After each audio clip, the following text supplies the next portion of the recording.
अगर धर्म का थोड़ा बहुत पतन हुआ तो उसके जिम्मेदार सभी हैं। उसमें भक्त भी हैं, ब्राह्मण भी हैं और साधु भी हैं, सभी उसमें सम्मिलित हैं। वहाँ की कुछ इस तरह की कहानी थी। जब मैं गया तो देखा तो वहाँ कुछ परिस्थिति विपरीत थी।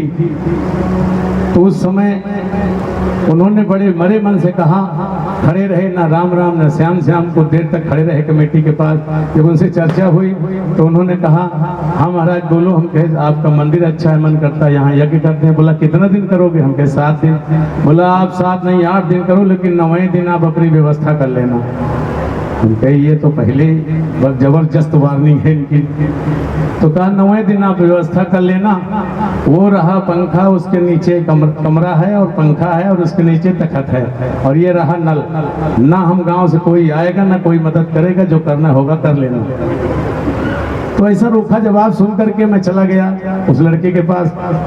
अभी बुलाऊंगा, उसका भी नाम लिख लेंगे, राजेश खांडा और काले, दोनों नाम लिख लेंगे। ठीक है। तो संजोग से गया तो हम पूछने लगे, हमको शक हुआ कि हाँ कुछ तो पहले कांड हुआ है, इतना रूखापन होना नहीं चाहिए। बच्चे कहने लगे गुरुजी यहाँ करना ठीक नहीं है, जब ऐसा रूखा जवाब है तो क्यों यहाँ करेंगे जबरदस्ती। तो हमने कहा नहीं, यहाँ इसकी जांच करनी चाहिए और यहाँ करना आवश्यक है। नहीं हम भी अगर चले जाएंगे तो कोई ना कोई तो आगे करना चाहिए। नहीं इनका विश्वास कैसे होगा कि हर साधु ऐसा नहीं होता। तो मैंने पूछा उससे, तो उसने पूरी बात बताई कि ऐसे ऐसे थोड़ी सी बात हुई थी और तब से यहाँ साधुओं को थोड़ा कम रुकने देते हैं और यहाँ कोई है नहीं। तो हमने कहा ठीक है। तो कमेटी वालों से कहा, हमने कहा देखिए अगर हम करेंगे तो आप रोकने तो नहीं आएंगे लठ लेके ना। तो बोला ना हम आएंगे नहीं, तुम कुछ भी करो बाबा। भाषा तो यही है अपने यहाँ की। तो हमने कहा कि रोकने तो नहीं आओगे ना? बोला ना। हम कहे बात तो ठीक है।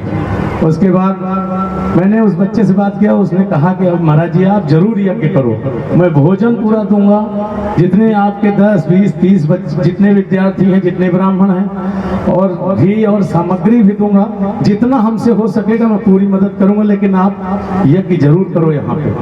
तो मैंने यज्ञ किया। सवेरे मैं क्या करता था कि माइक पूरा घुमा देता था गाँव की तरफ, और सवेरे सवेरे मुझे पता है कि क्या पढ़ना चाहिए। सवेरे सवेरे 4 बजे रुद्री शुरू कर देता था। सवेरे 4 बजे रुद्री शुरू हो जाती थी, और वो 1 दिन कान में गूंजी, 2 दिन कान में गूंजी। तो बीन जब बजती है तो नाग नाचता है, जो मंत्र चलते हैं तो देवताओं को नृत्य करना पड़ता है। बस मंत्र चलाने वाला चाहिए बस। तो मैंने गांव की तरफ कर दिया। 1 दिन बीता, 2 दिन बीता, तीसरे दिन अपने आप धीरे धीरे लोगों के समझ में आने लगा। बोले भाई कुछ तो ठीक सा काम कर रहा है बाबा। तब आए, खड़े हुए, वो भी बड़ी दूर से देखे।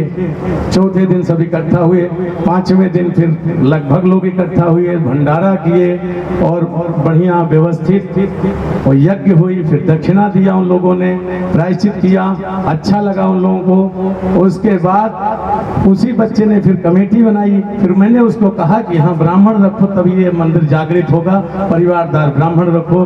परिवारदार ब्राह्मण रखा गया। वही ब्राह्मण आज भी काम करता है और वह मंदिर उससे कई गुना सुंदर इस समय खिल रहा है। बाद में जब मुझे पता चला तो इसीलिए मैंने गांव को कहा था कि मैंने जानबूझकर यज्ञ किया था ताकि तुम्हारे दिमाग में संदेह न रहे कि हर संत वैसे ही होता है। इसलिए मैंने यज्ञ किया और उसी जगह हमको राजेश दहिया मिल जाते हैं। और संजोग से बरोड़ा पहले गांव दहिया की उत्पत्ति। एक बार संजोग से कभी कभी मन मस्त होता है, मैं बोल देता हूँ मजा लेने के लिए, आनंद लेने के लिए कि भाई स्कूटर का पहिया बिहार का भैया, नेपाल का रुपया, हरियाणा का दहिया कब चलेगा कोई भरोसा नहीं होता। तो सही क्षेत्र के तो वो आए, तो कौन सा गांव था वो दहिया का, उसी गांव में यज्ञ चल रही थी। तो कहा कि महाराज सब ठीक है, सब में फंसना लेकिन दहिया में मत फंसना। हम कहे हम तो आते ही दहिया में फंस गए। तो बरोड़ा दहिया गांव था और पहली यज्ञ वहीं से किया। संयोग से उस यज्ञ के बाद से लगभग आज जब उन बच्चों को देखते हैं तो बड़ी खुशी होती है कि शुरू के लगाए गए, जब उस समय शादी भी नहीं हुई थी इसकी, तो शादी हुई, कल मैंने देखा इसके बच्चों को, कल मैंने पहली बार पूरे परिवार को देखा था इसके, बड़ा सुंदर लगा, बड़ा अच्छा लगा।